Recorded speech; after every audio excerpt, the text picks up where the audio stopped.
हरे कृष्णा। समस्त भक्तों का हम हार्दिक स्वागत करते हैं आज का कार्यक्रम में। श्रीमद् भागवतम का 10th कैंटो फर्स्ट चैप्टर हम डिस्कशन कर रहे हैं। तो लास्ट हमने 3 सेशन डिस्कशन किए थे। तो लास्ट में हमने देखा था किस प्रकार वसुदेव जी शाम से नॉलेज से कंस को कन्विंस करना चाहते थे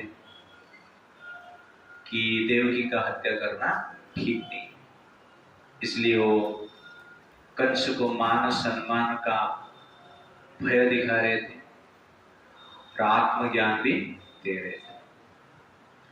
इस सब के पश्चात कंस को देख रहे हैं कि कंस ना तो भयभीत हो रहा है ना शांत हो रहा है, इसलिए उन्होंने मन में एक विचार किए कि किस प्रकार देवकी को कंस के भय से बचाएंगे।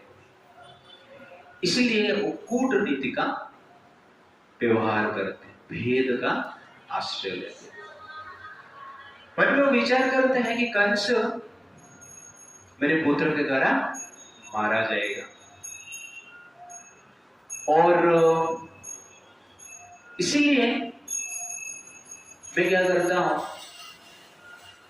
कंस को मेरे भी जितने पुत्र होंगे सबको प्रदान कर देता हूं, क्योंकि अष्टम गर्भ का संतान कंस का वध का कारण।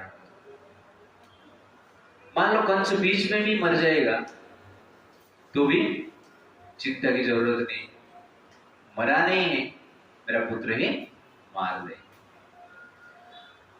इस प्रकार विचार करते हैं और कंस के पास हो जाते हैं और कहते हैं कि आपका भय जो है देवकी से नहीं, देवकी का पुत्र से, इसलिए देवकी को मार के लाभ क्या है। मैं काम करता हूं कि देवकी के जितने भी पुत्र होंगे मैं आपको प्रदान कर दूंगा, इसलिए आप देवकी को छोड़ दीजिए और मेरा ये बात को ग्रहण कीजिए। कंस जब ये सुनता है आश्चर्य हो जाता है और हंसता भी है और मान भी लेता है। वसुदेव का जो ट्रूथफुलनेस है, सत्यता है, वो अपना सत्य से कभी दूर नहीं होते। Vasudev is known for his truthfulness, for his character. इसीलिए कंस क्या करता है, उनके ऊपर विश्वास कर लेता है, ठीक है हम देवकी को छोड़ देंगे, मारेंगे। तो कंस का ये बात सुनकर वसुदेव जी मन में शंका है कि राक्षस को कभी विश्वास नहीं, कभी भी पलटी मार सकते, लेकिन इसलिए संकोच है फिर भी आनंद है, वो निकल जाते हैं। बाद में मन में सोचते हैं कि संसार में कहां पर कभी आग लगता है तो एक आग का चिंगारी एक लकड़ी को लगता है, उस लकड़ी से दूसरी लकड़ी को जाके लगता है, बीच में कोई लकड़ा बच जाता है, वो जलता नहीं। ये सब क्या है? भाग्य। इसलिए भाग्य के अनुसार व्यक्ति क्या करता है, जन्म लेता है, मृत्युवरण करता है। इसलिए कभी किसका जो मृत्यु होता है वो भाग्य के कारण होता है। इस प्रकार विचार करके वसुदेव जी क्या हो जाते हैं, शांत हो जाते हैं। तो यहां पर एक पॉइंट आप देखेंगे कि डज एवरीथिंग इज डेस्टिन्ड, सचमुच सब कुछ भाग्य से होता है क्या? कितने लोग मानते हैं सब कुछ भाग्य से होता है? ओके। कितने लोग मानते नहीं सब कुछ भाग्य से होता है? ओके। कुछ विश्वास कर रहे, कुछ विश्वास नहीं कर रहे। सब कुछ भाग्य से होता है और सब कुछ भाग्य से भी होता नहीं, दोनों है। हमें यह जानना अत्यंत आवश्यकता है। तो कोई कोई कर्म है, कर्म का फल आप कर्म करेंगे तो ही मिलेगा। Work and get the result, ये भाग्य। कोई कोई कर्म है आप नहीं करेंगे तो मिलेगा नहीं। No work no result, work get result, no work no result. कोई कोई कर्म है वर्क नो रिजल्ट। इस प्रकार तीन वे में भाग्य कार्य करता है। Work get result, no work no result, work no result. इसलिए जीवन में फ्रस्ट्रेशन होने की आवश्यकता नहीं। कहने का अर्थ है कुछ फल आपको मिलेगा, कुछ फल आपको मिलेगा नहीं, काम करेंगे तो भी नहीं मिलेगा। ये संसार का क्या है? ये भाग्य है। जैसे अनिल अंबानी और मुकेश दोनों सेम शेयर मिला है, सेम अमाउंट का शेयर मिला था। दोनों परिश्रम किए, इंटेलेक्चुअल कार्य भी किए, लेकिन एक डूब गया और एक आगे बढ़ गया। कैसे? भाग्य। परिश्रम दोनों किया, ऐसा नहीं कि अनिल अंबानी परिश्रम नहीं किया, किया लेकिन डूब गया। करोड़पति भी रोडपति फटाक से बन जाते, रोडपति भी करोड़पति फटाक से बन जाते। तो कहने का अर्थ है ये भाग्य। तो इस प्रकार हमारा शास्त्र कहता है यथा ही एक चक्रेण न रथस्य गतिर् भवेत् एवं पुरुष कारेण बिना दैवं न सिद्ध्यति। इस प्रकार रथ एक चक्र पे नहीं चलता है, एक चक्का के आधार पर नहीं चलता है। जिस प्रकार रथ जो है एक चक्के पे नहीं चलता है, रथ के लिए दो पहिया चाहिए। ठीक उसी प्रकार सक्सेस के लिए दो पहिया चाहिए, एक है भाग्य और एक है परिश्रम, पुरुषार्थ और क्या है? परमेश्वर का इच्छा, उसको भाग्य कहते हैं। ये दोनों मिलते हैं तो सक्सेस होता है। कभी मान लो आप सक्सेस हो गए तो हमें क्या सोचना चाहिए?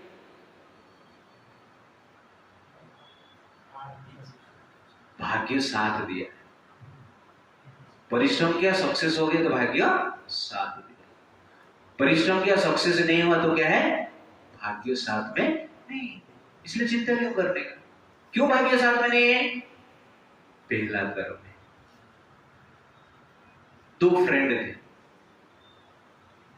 ऑटो लोन के लिए, कार लोन के लिए अप्लाई किए। दोनों फ्रेंड सेम ऑफिस में काम करते, सैलरी भी सेम है दोनों का, पोस्ट भी सेम है, बंगलो भी सेम है, रेसिडेंशियल एड्रेस भी, घर अलग है, एड्रेस सेम है। ओके, दोनों ने अप्लाई किया। फ्रेंड नंबर 1 का लोन पास हो गया, सेकंड का पास हुआ नहीं। क्यों? सब कुछ से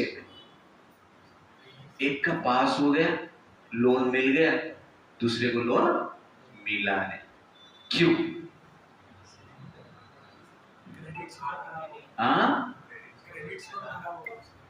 डिफॉल्टर था दूसरा, ठीक है? पहले लोन लिया था, चुकाया नहीं था, भरा नहीं था, इसलिए क्या है? उसका लोन पास नहीं हो रहा है। You understand the point? इसको क्या कहते हैं? भाग्य।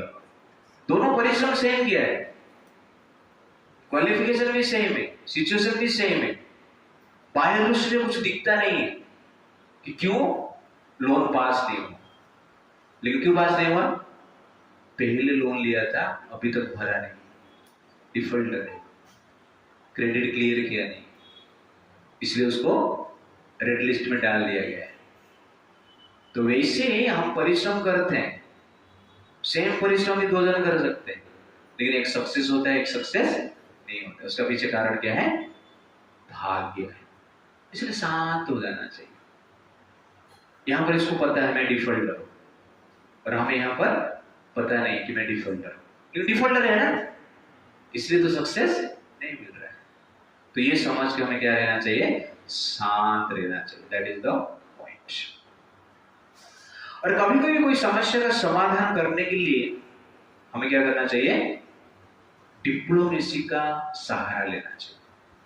कूटनीति, एक नीति। कभी कभी दान से समाधान नहीं होता, पैसे से समाधान नहीं होता, ज्ञान से समाधान नहीं होता, ओके ना, दंड से भी समाधान नहीं होता है। तो क्या करना चाहिए? भेद का आश्रय लेना चाहिए, कूटनीति। और कूटनीति एक नीति, समय समय के अनुसार उसको अप्लाई करना चाहिए।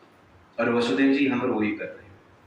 बेटे को मैं दे दूंगा, भविष्य में देखते हैं क्या होता है। 6 बेटे को तो दे दिए, जो कृष्ण का नंबर आया दिए नहीं। इसको कहते हैं डिप्लोमेसी। कुछ कार्य सिद्ध करने के लिए कुछ समय में हमें क्या करना पड़ेगा? एक प्रकार की नीति का प्रयोग करना पड़ेगा। कभी झूठ भी बोलना है, कभी सत्य का आचरण भी करना है।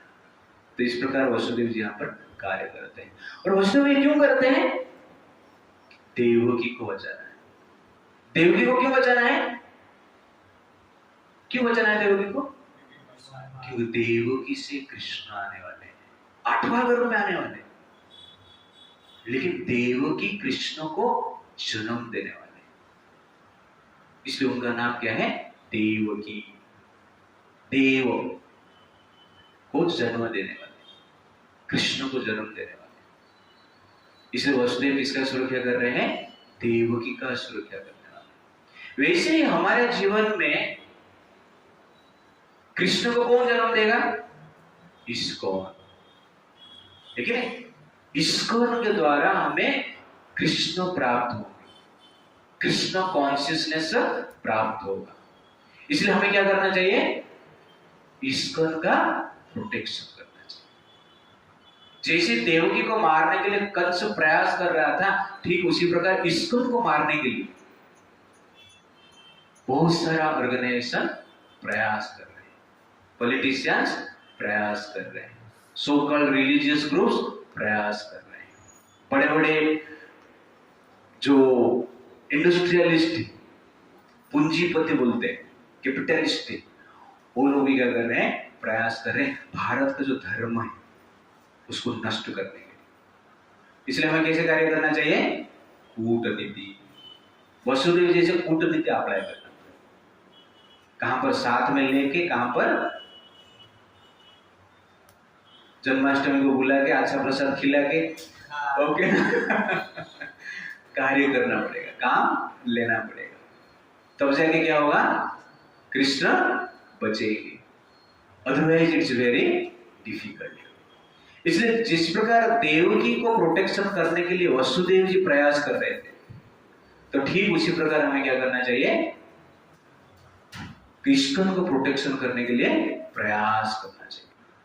तो जो भी इस्कॉन का विरोध कर रहे हैं या धर्म का नष्ट करने के लिए प्रयास कर रहे हैं, उससे हमें क्या करना चाहिए?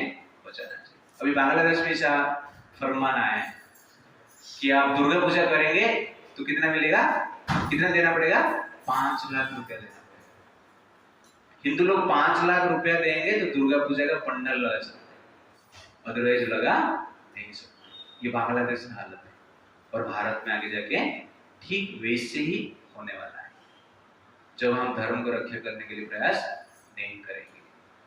आगे जाके हमारा हालत भी ऐसा होना चाहिए। इसलिए भारत का हर युवक क्या करना चाहिए? धर्म के लिए कुछ करना चाहिए। सिर्फ आहार निद्रा भय मैथुन, मेरा घर मेरा परिवार, ठीक है ना, मेरा दुकान मेरा बाजार, इस करके हम क्या करेंगे? जी रहे हैं, बट एंड में क्या होगा? सब उनका होगा। 5 लाख देगा तो इस्कॉन मंदिर में जाके आरती कर पाएगा। हाँ, इस्कॉन मंदिर अटैक हो रहा है और इस्कॉन डिवोटी उधर अनाउंसमेंट कर रहे हैं, बच्चा पैदा करो। अभी बच्चा पैदा करेगा इतने दिन के बाद। हाँ, यज्ञ चल रहा है, घी के लिए तुम गाय खरीद रहे यज्ञ चल रहा है और घी के लिए गाय खरीद रहे। यज्ञ होगा, आग बचेगा, धुआं ही धुआं निकले। बांग्लादेश का ऐसी ही सिचुएशन है, धुआं ही धुआं है, कुछ नहीं कर पाए। और भारत में भी ऐसे होने वाला है। इसलिए धर्म का रक्षा करना चाहिए, करना है, देवकी का रक्षा करना है। तो मुझे तो ऐसा लग रहा है हर घर में पांडव होना चाहिए, हर घर में पांडव होना चाहिए। और पांडव जिस प्रकार धर्म की रक्षा किए हैं, तब जाके भारत में जो सनातन परंपरा है उसको हम रक्षा कर सकते हैं। आपका पिता माता तो पांडव पैदा नहीं किए, पांडव पैदा करने का दायित्व तो किसका है? आपका है। ठीक है ना? सिर्फ धन संपत्ति कमा के, बैंक बैलेंस बढ़ा के क्या करेगा? क्या बाद में मूल्य लोग लेंगे तुम्हारा बैंक बैलेंस, तुम्हारा प्रॉपर्टी। ऐसे हो रहा है ना? बांग्लादेश में क्या कर रहे हैं? जितना प्रॉपर्टी लूट रहे हैं। तो इस प्रकार की हालत। आप लोग परिश्रम कर रहे हो किसके लिए? अल्लाह के लिए, मुल्ला के लिए है कि नहीं? तो ये प्रोटेक्शन की बात मैं यहाँ पर बता रहा हूँ, क्योंकि प्रेजेंट सिचुएशन चल रहा है। इसलिए जीवन का लक्ष्य क्या है? पांडवों को तैयार करना है। 5 संतान उत्पन्न होना चाहिए। ठीक है, 1-2 डिस्काउंट कर देते हैं तब से बचेगा, नहीं तो बचेगा नहीं। सिंपल फॉर्मूला है। मान लो गांव में 2 परिवार है, एक हिंदू परिवार है जिसका कि वो लोग 2 बच्चा पैदा किया, और मुस्लिम ने 10 बच्चा पैदा किया। ओके ना? तो 10 साल के बाद क्या होगा? मुस्लिम का 100 परिवार हो जाएगा, या 20 साल के बाद 100 परिवार हो जाएंगे, और हिंदू का 4 तो 4 परिवार में क्या करेगा? वो 100 परिवार क्या करेंगे मालूम है? बकरी ईद के दिन ये चारों को काटेंगे है कि नहीं? और मटन के साथ मिला के खाएंगे। यही हालत है, मैं ट्रूथ बोल रहा हूं, ये कैलकुलेशन है। और इसके अनुसार क्या हो रहा है? पॉपुलेशन बढ़ रहा है। इसलिए हमें धर्म को प्रोटेक्शन करने के लिए प्रयास करना चाहिए। Otherwise very difficult. और यहाँ पर वसुदेव जी क्या करते हैं? अपना पत्नी का रक्षा करते हैं। पति पत्नी, पत्नी मतलब जो पति को पतन से बचाता है, और पति मतलब जो पत्नी को भी पतन से बचाता है। यह संबंध, रिलेशनशिप। जो विवाह का संस्कार है पतन से बचाने के लिए, और विवाह संस्कार आजकल नहीं होता है, इसलिए पतन से लोग बच नहीं पा रहे। बिना विवाह संस्कार से संतान उत्पन्न होते हैं तो वर्ण संकर पैदा होते हैं। इसलिए यहां पर भगवान क्या करना चाहते हैं? वसुदेव जी क्या कर रहे हैं? अपनी पत्नी को बचा रहे हैं। पत्नी का ये रिलेशनशिप होना चाहिए। इसलिए पत्नी को अर्धांगिनी कहा जाता है, आधा शरीर कहा जाता है। दैट इज एक्चुअली प्रेम। आधा शरीर क्यों कहा गया? ये आपसे अलग नहीं। डिवोर्स हो सकता है कैसे? जिस सोसाइटी में आप अर्धांगिनी बोलते हो, मानते हो, वहां पर डिवोर्स कैसे हो सकता है? आप अपना शरीर को आधा काट सकते हैं? डिवोर्स देते हो, काट के आधा। तो डिवोर्स मतलब वही हुआ। ये है भारत का परंपरा। अर्धांगिनी जो बोला जाता है, इसका अर्थ क्या है? ये पत्नी नहीं है, ये पति नहीं है, ये मैं, उसमें कुछ अंतर नहीं। तेरा मेरा नहीं, तू और मैं अलग नहीं, हम क्या है? एक ही है, मैं ही। तो आप पीड़ा कैसे देंगे? आप अपना आधा अंग को पीड़ा देंगे तो पत्नी को कैसे पीड़ा देंगे? पति को कैसे पीड़ा देंगे? पत्नी भी मानती है कि ये पति मेरी आधार, पति भी मानते हैं कि पत्नी मेरा आधार। तो इस प्रकार जनरली भाव, और इसके आधार पर वसुदेव जी क्या करते हैं, देवकी का रक्षा करना चाहते हैं। इस भाव से हमें विवाह करना चाहिए। और संस्कार स्त्री भी चाहिए, लड़की भी चाहिए, उसके लिए सब संस्कार को फॉलो करना चाहिए।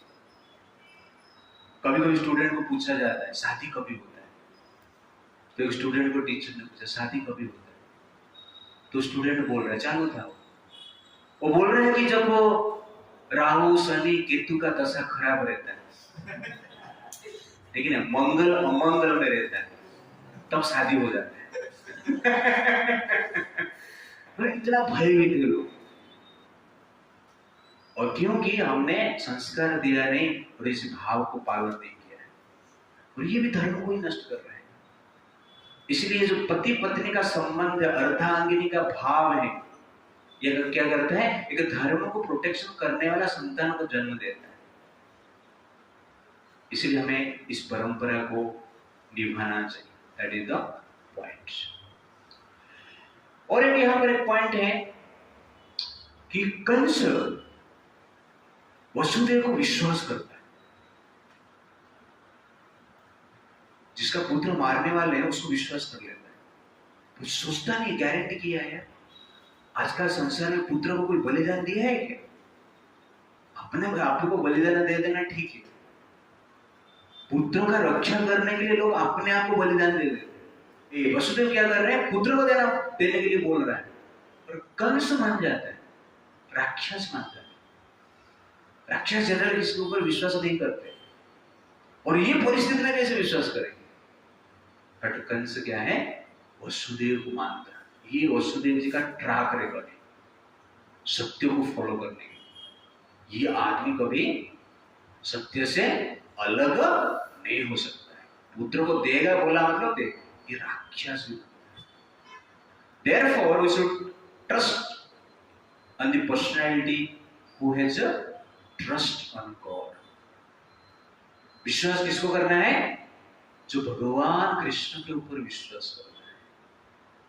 Don't trust anyone who has lust in his heart. Therefore, no one is trustworthy in today's society, because no one has trusted. Everyone has only lust in their heart. More is the lust, less is the trust. Okay. But you have to trust the personality who has trust on God, who is exactly bathing himself by the dust of God. भगवान के चरण धूल से जो स्नान करता है, उसके ऊपर हम विश्वास कर सकते हैं। कंस इसलिए वसुदेव के ऊपर विश्वास कर रहा है, ये परम सत्य को मानता है, इसलिए सत्य को कभी भी छोड़ नहीं सकता है। इसलिए don't never trust on demon. Vasudev ji विश्वास नहीं की कंस के ऊपर, बट कंस किसके ऊपर विश्वास किया? वसुदेव के ऊपर। इसलिए ट्रस्ट करने का सिंपल फॉर्मूला क्या है? Trust who has dust of Lord Krishna in his heart. You have to trust on that person, otherwise don't trust. तो ये कैरेक्टर है वसुदेव जी का। तो ये कैरेक्टर को देखकर वसुदेव के ऊपर कंस ने विश्वास किया। Therefore don't live like a actor, live with the character. Actor जैसे मत जी, सिर्फ एक फिल्मी दुनिया में जैसे लोग जी रहे हैं ना, बाहर एक प्रकार की चीज और हमारा अंदर एक प्रकार की चीज, इस प्रकार का विचार नहीं होना चाहिए। चरित्र इंपॉर्टेंट है, और चरित्र से भगवान संतुष्ट होते हैं, और चरित्र को देखकर ही ट्रस्ट करना चाहिए। We have to trust the person who has character. Characterless person को ट्रस्ट मत करो। तो ये विश्वास हमें इस प्रकार करना चाहिए। तो एक बार एक साधु लंदन में घूम रहे थे, सैफरन रोड में। और सैफरन रोड मतलब वेस्ट में क्या है, एक प्रकार की रिजेक्टेड, गरीब, भिखारी, इसे सोचते हैं। तो कि लेडी उस व्यक्ति को मिले और कहे, you don't know how to bear like a gentleman, gentleman जैसे ड्रेस पहनना आपको पता नहीं। तो साधु क्या कहते हैं, in your country a gentleman is identified by his dress, but in our country a gentleman is identified by his character.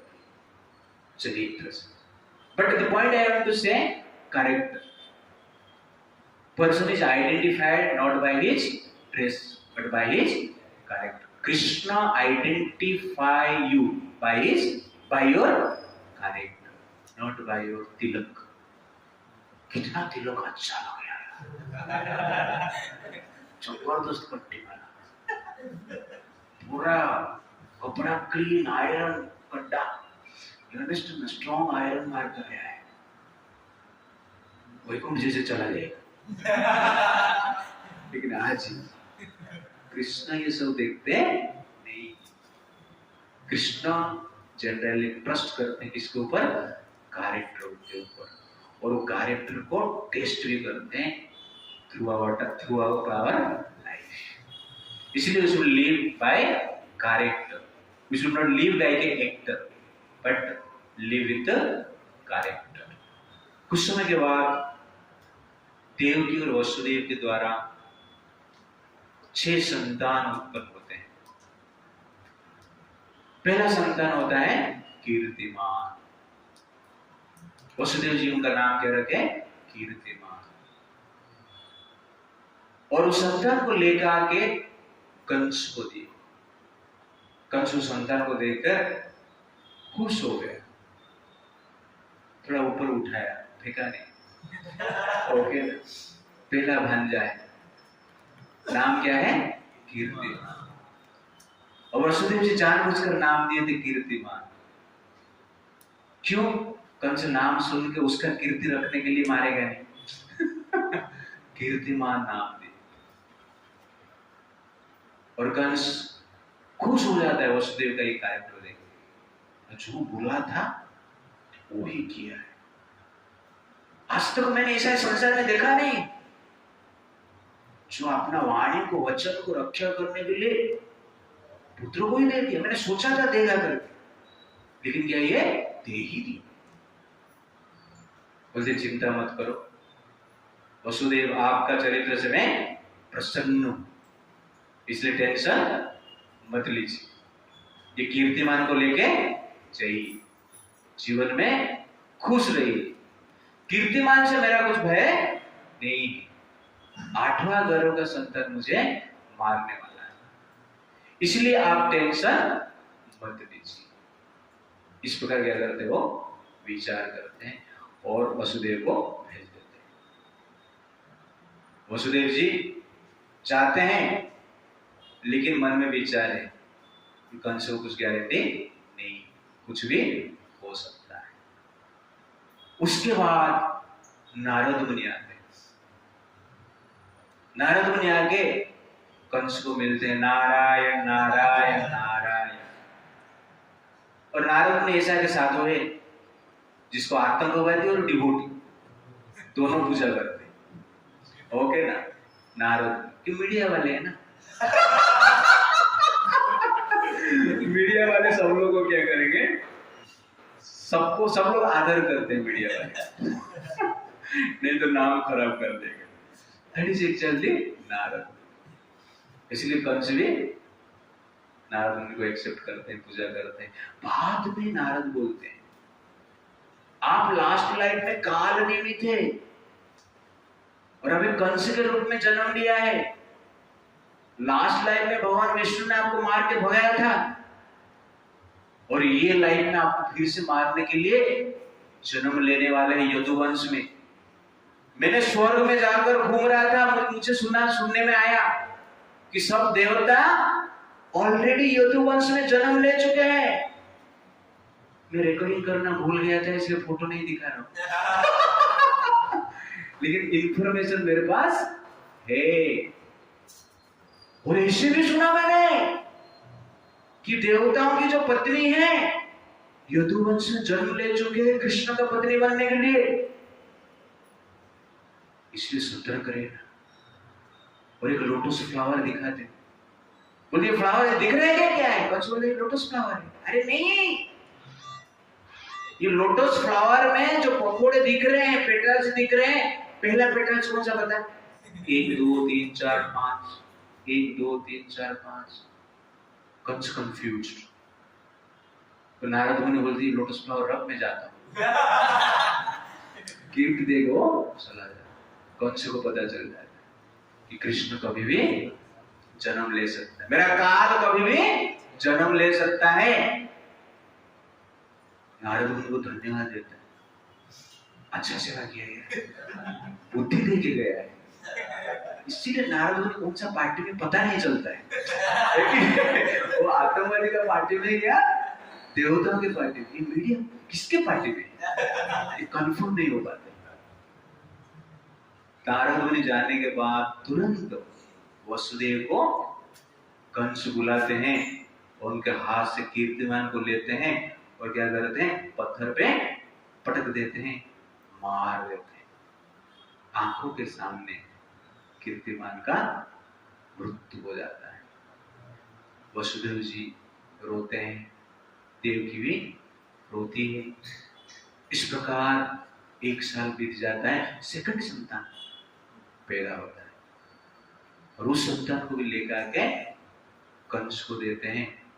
Kans उसको पत्थर में पटक देता है, बच्चा मर जाता है। वसुदेव रोते हैं, देवकी रोते हैं। फिर 1 साल बाद तीसरा संतान, और हर संतान को कंस मारता है वसुदेव के सामने। और नित्य 6 संतान, प्रति वर्ष 6 संतान को वसुदेव कंस को प्रदान करते हैं। 7वां गर्भ में भगवान बलराम का प्रवेश होता है देवकी के गर्भ में, और उस गर्भ को योग माया के द्वारा ट्रांसफर किया जाता है रोहिणी के गर्भ में, जो कि वसुदेव की और एक पत्नी है। मथुरा, जो इस समय नंद महाराज के घर पे रहते थे, गोकुल में रहते थे। नंद महाराज वसुदेव फ्रेंड है, दोस्त है, मित्र है। वो ट्रांसफर हुआ, एम्ब्रियो ट्रांसफर हुआ, ये साइंटिफिक प्रोसेस है। रोहिणी के गर्भ में बलराम जी उत्पन्न हुए। तो यहां पर आप देख रहे हैं कि किस प्रकार इस लीला सुनने के बाद, सुना ना आपने, इससे क्या सीख मिलता है? तो जनरली आप देखेंगे वसुदेव जी चाहते थे तो क्या कर सकते थे, ब्रह्मचर्य रहना है, ठीक है, संतान उत्पन्न करना ही नहीं। कलयुग के लोग ऐसे चाहते हैं ना, पैदा नहीं करना, शादी करना है, मजा करना है, संतान रिस्पॉन्सिबिलिटी नहीं लेता। तो वसुदेव जी कर पाते थे। और सबसे आश्चर्य आकाश में 8वां संतान क्यों बोला गया? पहला संतान में प्रॉब्लम क्या था? पहले आगे भी कृष्णा गोकुल में जा सकते थे ना, 8वां नहीं, क्या जरूरत है? 8वां में आके गए गोकुल, पहले में सेकंड में आके जाने में प्रॉब्लम था तो हो सकता था, लेकिन 8वां ही क्या गया, ऐसा क्यों? ये भी जानना अत्यंत आवश्यक है। तो उसके पीछे भगवान बहुत सारे कार्य करते हैं। इसलिए भाग्य कैसे कार्य करता है सबको पता नहीं चलता, जो भगवान के भक्त हैं वो ही जान पाते हैं। इसलिए भगवान के भक्त का एक्टिविटी आप समझ नहीं पाते। तो यहां से बहुत सारा लेसन। पहला लेसन है, if you want God we have to give up your greatest attachment in your life. सबसे बड़ा अटैचमेंट संतान के लिए क्या है? पिता माता के लिए क्या है? संतान, ग्रेटेस्ट अटैचमेंट। उससे बड़ा अटैचमेंट पिता माता के लिए और हो ही नहीं सकता है। But if you want God you have to give up your greatest attachment, and Krishna will test you like this. In your life. आपका जीवन में भगवान ऐसा टेस्ट करेंगे आपका अटैचमेंट काटने के लिए। आपका ग्रेटेस्ट अटैचमेंट को निकालकर कृष्ण के प्रति आप अटैच है प्रमाण करते हो तो कृष्ण आपको क्या करते हैं, वैकुंठ लेके जाते हैं। नहीं तो इधर भी आके आतंकवादी बन जाएगा, इधर भी आके पाप करेगा। इसलिए इतना सहज नहीं है कृष्ण को प्राप्त करना। ये लीला की तरह बता रहे हैं। वसुदेव जी, देवकी जी gave up their greatest attachment to prove the greatest biggest attachment towards Krishna। तब जाके कृष्ण मिलते हैं। प्रहलाद महाराज give up his attachment to his father to attain Krishna। Arjuna has to give up his attachment towards Vishnudev to please Krishna। ये भगवान को संतुष्ट करने का उपाय है।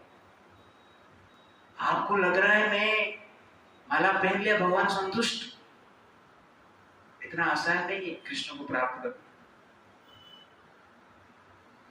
Therefore, if you want Krishna, you have to give up greatest attachment in your life and be ready for that। जीवन में ये होगा। हमारा अटैचमेंट वड़ा पाव इसको में क्यों नहीं आ पा रहे हैं, क्यों फॉलो नहीं करते इसको? सर वड़ा पाव छोड़ना पड़ेगा, कांदा रसून छोड़ना पड़ेगा, लेकिन नहीं गर्लफ्रेंड को भी छोड़ना पड़ेगा। आपको कांदा रसून के प्रति अटैचमेंट है और आपको क्या चाहिए, कृष्ण चाहिए। आप वड़ा पाव के प्रति अटैच है, आपको क्या चाहिए, कृष्ण चाहिए। यहाँ पे कृष्ण को प्राप्त करने के लिए बेटे का बलिदान दे रहे, तो कांदा रसून का बलिदान नहीं दे सकता है। बटाटा वड़ा का बलिदान, वड़ा पाव को बलिदान नहीं दे सकता है,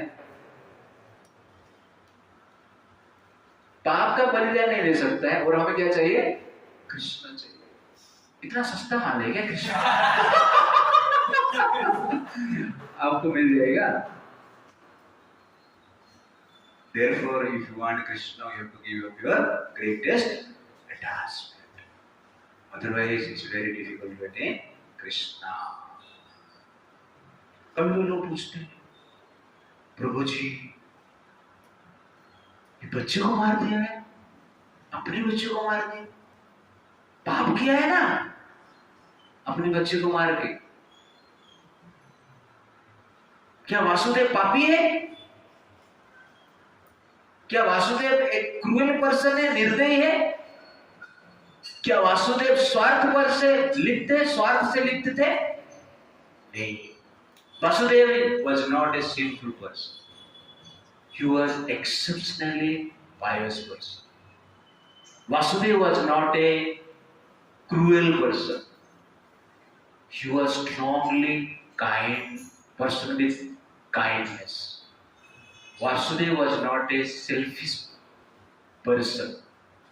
Vasudev was exceptionally selfless. क्यों? संतान को क्यों बलि देना है? आजकल भी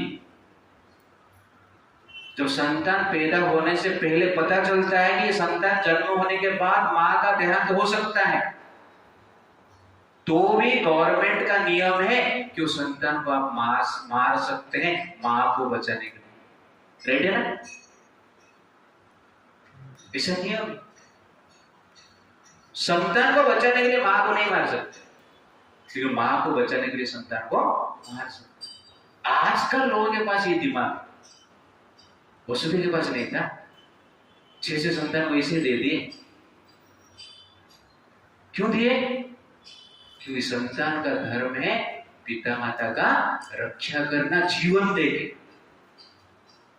पिता माता का जीवन लेके जन्म लेना पाप है। पिता माता का जीवन रक्षा करने के लिए मर जाना पुण्य है। तो ये छोटे छोटे बालक है ना, इस प्रकार डिसीजन लेके वसुदेव जी उस बालक को पुण्य दे रहे हैं। वास्तव में उन बालक को उद्धार कर रहे, नरक जाने से बचा रहे।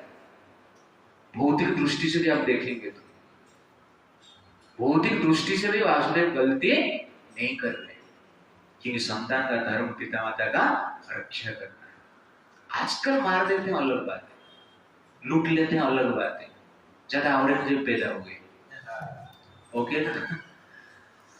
लेकिन वासुदेव यहाँ पर गलती नहीं कर रहे, इसलिए इससे हमें सीखना है संतान को क्या करना चाहिए। सेकेंडली आप देखेंगे कि ये जो 6 संतान है मरीचि के पुत्र थे। किसका पुत्र थे? मरीचि। सप्तऋषि में एक ऋषि हुए, उनका नाम है मरीचि, उनके पुत्र थे, 6 पुत्र थे। ब्रह्मा जी एक बार एक पुत्री को उत्पन्न की अपना शक्ति से, तपोबल से। वो पुत्री इतना सुंदर थी कि ब्रह्मा जी वो पुत्री को देखकर उनमें मन में थोड़ा सा लस्ट आ गया, वासना का मन में आया। और ये 6 में मरीचि का पुत्र ब्रह्मा जी के बाजू ही खड़े थे। ब्रह्मा जी के मन में जब लस्ट आया उनकी सुंदरता देखकर स्त्री के, ये लोग हंसने लगे जोर जोर से। देखो ब्रह्मा जी कैसे मन में आता है, कुछ किए नहीं, फिर मन में उनका आया। तो मरीचि देखे ये लोग हंस रहे हैं, ब्रह्मा जी का अपमान कर रहे हैं, इसलिए मरीचि उनको श्राप दे देते, तुम लोग मेरे संतान बनने के लायक नहीं हो, तुम लोग मनुष्य जैसे विचार किया है, भाव किया है, इसलिए मनुष्य योनि में पैदा हुआ। इस प्रकार श्राप देते। बाद में बोलते हैं पिताजी माफ कर दो, ऐसा हो गया, मेरा मन में आ गया, हम क्या करेंगे। ठीक है, तुमको उद्धार करने के लिए तुमको मनुष्य योनि में जाना ही पड़ेगा, गर्भ का यंत्रणा मिलना है, तुम जन्म का यंत्रणा मिलेगा, फिर उसके बाद तुरंत ही तुम्हारा उद्धार हो जाएगा, तुरंत ही तुमको मार दिया जाएगा। ये है डिवाइन अरेंजमेंट। इसको नारद जी जानते हैं। नारद जी खाली पकौड़े से न्यूज देके चले जाते हैं। आपको लग रहा है तो नारद जी जी मीडिया और आज तक का सूर्य चौधरी है। ये नारद जी का विजन और वसुदेव जी भी जानते हैं। तो इस प्रकार भक्त लोगों को बाह्य दृष्टि से आपको लगता है मार दिया उसको, नहीं, ये कृष्ण का विजन है, डिवाइन विजन है, दैव का अरेंजमेंट है। भक्त जो है दैव का अरेंजमेंट में हेल्प करते हैं, हमें पता नहीं रहता है। कुछ साल पहले एक जज का डेथ हो गया, सुबह सुबह एक्सीडेंट, जज का सत्य घटना है, और न्यूज में आ गया जज एक्सीडेंट में मर गया। कुछ समय के बाद सीसीटीवी का फुटेज दिखाया, और फुटेज में दिख रहा है कि एक ऑटो वाला जानबूझकर, जज जब जगिंग कर रहे थे मॉर्निंग में, जानबूझकर उसको लगा के मार रहे थे। It is a murder, it is not accident. Media वाले निकाल दिया एक्सीडेंट। जब सीसीटीवी में देखा गया, क्या आया? मर्डर। साधारण आंख को दिखता नहीं है मर्डर, इसलिए क्या चाहिए? सीसीटीवी चाहिए। सीसीटीवी से पता चलता है ये मर्डर है या एक्सीडेंट। वैसे ही वसुदेव जी यहाँ पे मर्डर नहीं कर रहे, एक्सीडेंट भी नहीं है, ये क्या है? प्लान है, दैव का प्लान है। ये 6 पुत्र का अंत होना निश्चित है, उनको तुरंत उद्धार करना भी निश्चित है। और वसुदेव जी, देवकी जी, वसुदेव जी और नारद जी ये जान पाते थे। क्यों? क्योंकि उनके पास सीसीटीवी कैमरा है। सीसीटीवी, सीसी मतलब clear and correct transcendental vision, CCTV. ये विजन जो देखते हैं उसके अनुसार कार्य करते हैं। इसलिए महान भक्तों को जज करने से पहले हमें सीसीटीवी का फुटेज देखना चाहिए, ओके ना? हमें समझना चाहिए, शास्त्रों को समझना चाहिए, परंपरा से सुनना चाहिए, तब जाके हम क्या कर सकते हैं? उनको समझ सकते हैं। तो इस प्रकार हम देख रहे हैं कि वसुदेव जी कंस को क्या कर रहे हैं, अपना 6 पुत्र का बलिदान देते हैं। उसके बाद सुदेव गोस्वामी कहते हैं, मेरे विचार में, मातरम पीतरम भातृ सर्वं च सुहृद तथा गृह्णन्ति हि आसुकृत लुब्ध्वा राजनः प्रयास भुवि। सुखदेव गोस्वामी कहते हैं, मातरम पीतरम भातृ सर्वं च सुहृद तथा। इस संसार में से देखा गया है, जो राक्षस रहते हैं, आतंकवादी रहते हैं, अपना स्वार्थ को पूर्ति करने के लिए, लोभ को पूर्ति करने के लिए पितरम अपना पिता का भी वध करते हैं, मातरम अपना माँ का भी वध करते हैं, भाद्रोन अपना भाइयों का भी वध करते हैं, सर्वोच्च जितने भी रिलेटिव मार देते हैं। इस प्रकार इस संसार में देखा गया है। कंस भी अपना रिलेटिव को मारा, अपना पिताजी उग्रसेन को बंदी बना दिया। नारद मुनि जो बोल के जाते हैं, वसुदेव देवकी उग्रसेन सबको कंस क्या करता है, बंदी बना देता है। और प्रभुपाद जी बरपट में लिखते हैं, औरंगजेब का एग्जाम्पल देते हैं कि औरंगजेब भी अपना भाई को, पिताजी को मार दिया। तो इस प्रकार जनरली क्या है, राक्षस लोग का कैरेक्टर है। इसलिए don't trust on demons, don't trust on Kaliyuga demons. Okay, क्यों कंस जैसे। और भक्त कैसा होता है, तो वसुदेव जी के किम दुस्सहम अनुसाधुना, इस साधु के लिए क्या ऐसा है जो कि सहन नहीं कर सकता। विदुषाम किम अपेक्षितम, इस साधु के लिए क्या है ऐसा जो कर नहीं सकता है। अकार्यम किम कदर्याना, किम अकार्यम कदर्याना, जो आतंकवादी है, कतरी है, राक्षस, उनके लिए ऐसा कौन सा कार्य है जो कर नहीं सकता है।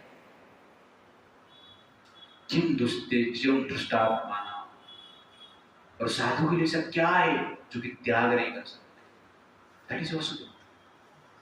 साधु है, पुत्रों का त्याग किए।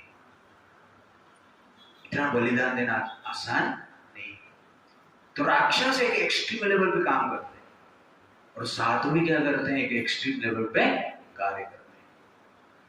तो राक्षस लोग अपना लोभ को पूर्ति करने के लिए मातरम पीतरम भातृ सर्वं सश्रुत, सबको मार सकते हैं। भक्त भी इसी कृष्ण को संतुष्ट करने के लिए पुत्रम मारा, कृष्ण को संतुष्ट के लिए पितरम, अर्जुन ने मारा ना भीष्मदेव। Understand the point. तो कहने का अर्थ है, 2 एक्सट्रीम है। आप स्वार्थ को पूर्ण करना चाहते हो या परमार्थ का इच्छा को पूर्ण करना चाहते हो, उसके अनुसार आप कार्य कर सकते हैं। एक्सट्रीम तो कार्य करना है, लेकिन किसके लिए करना है वो इंपॉर्टेंट है। जब आप कृष्ण के लिए कार्य करते हो, संसार में आप किसको मारते हो, आतंकवादी को मारते हो। आज ही मैं महाभारत पढ़ा, अर्जुन का इच्छा नहीं विष्णुदेव को मारने के लिए। 2 बार भगवान क्या करते हैं, रथ से उतरकर कूदी मारकर विष्णु को मारने के लिए जाते। एक बार नहीं, 2 बार। पहला 3rd डे का वार में गए, और लास्ट 9th डे का वार में गए। ये 2 बार उतर के गए। 2 बार अर्जुन क्या करता है, भगवान के पीछे जाता है, उनको पकड़ लेता है। भगवान का फिर भी गुस्सा से जबरदस्ती सांप की तरह श्वास जाता है, खींच के लेके आगे बढ़ते हैं। महाभारत कहते हैं 10 कदम के पहले अर्जुन उनका चरण पकड़ लेता है, भगवान रुक जाइए। तब जाके कृष्ण रुकते हैं, गुस्से से पूरा श्वास लेते, सर्प जैसे, कुछ बोलते नहीं है, आगे रथ के ऊपर बैठ जाते। 2 बार ऐसा किया। उसके बाद जनरली क्या हुआ, अर्जुन 10th डे में वध कर, फिर भी उस टाइम में बोल रहा है, आज भी 5 टाइम में पढ़ रहा है, भगवान मैं कैसे मार सकता हूं पिता को, उन्होंने हमें खिलाया है, गोद में बिठाया है, संस्कार दिया है, बड़ों का पूजा करो, गुरुजन का बात मानो, इनके लिए हम वनवास गए थे, इनके लिए 13 साल वनवास में कष्ट सहन कर रहे थे, और अंत में वही हो रहा है, कैसे मैं मार सकता? धिक्कार है ये क्षत्रिय का धर्म जो मार काट कर जीविका निर्वाह कर रहा है, ऐसा मुझे बोलते, इतना दुख होता है। बाद में कृष्ण बोलते हैं, संसार में कोई भी कितना भी गुणवान हो, लेकिन जब वो आत्मदायी बन जाता है उसको मार देना ही चाहिए। इस शब्द यूज करते हैं भीष्म के लिए। जब वो आत्मदायी बन जाता है, कितना भी गुणवान हो, कितना भी बड़े हो, कितना भी श्रेष्ठ हो, कितना भी महान हो, उसको क्या कर देना चाहिए, मार देना चाहिए। ये नीति, ये जो सुनते हैं अर्जुन 10वां दिन युद्ध करते हैं, ओके ना, और वध करते हैं, उस स्टोरी हम कभी देखेंगे। But the point I want to say, extreme. आपको राक्षस बनना है, एक्सट्रीम। भक्त बनना है तो extreme.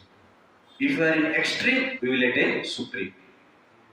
No extreme, no supreme, okay ना। If you want to supreme God, you have to act extremely, with extreme attachment towards Krishna. That is exactly Vasudeva. इतना आसान नहीं है भगवान का बाप बनना। You understand ना? भगवान का मित्र बनना ही चाहिए, बाप बनना है। और कौन है बाप, पता चल रहा है ना, वसुदेव। तो इस प्रकार के त्याग वसुदेव ने किए। तो उसके पश्चात 8वां गर्भ में भगवान क्या करते हैं, वसुदेव के हृदय में प्रवेश करते हैं, उनका हृदय से निकलकर देवकी के हृदय में प्रवेश करते हैं। उसके बाद देवकी के गर्भ में आते हैं, और उस गर्भ को देखकर कंस कंफर्म हो जाता है, यही 8वां है, 8वां ही है, और काल मेरा जन्म लेने वाला है, इसलिए Z+C गुट्टी लगा देता है कृष्ण का वध करने के लिए। उस समय पे देवता लोग आकाश में आते हैं वसुदेव और देवकी को प्रार्थना करने के लिए। क्या वसुदेव देवकी कृष्ण को बचा पाते हैं? क्या कंस कृष्ण को मार देता है? हम देखेंगे नेक्स्ट ईयर।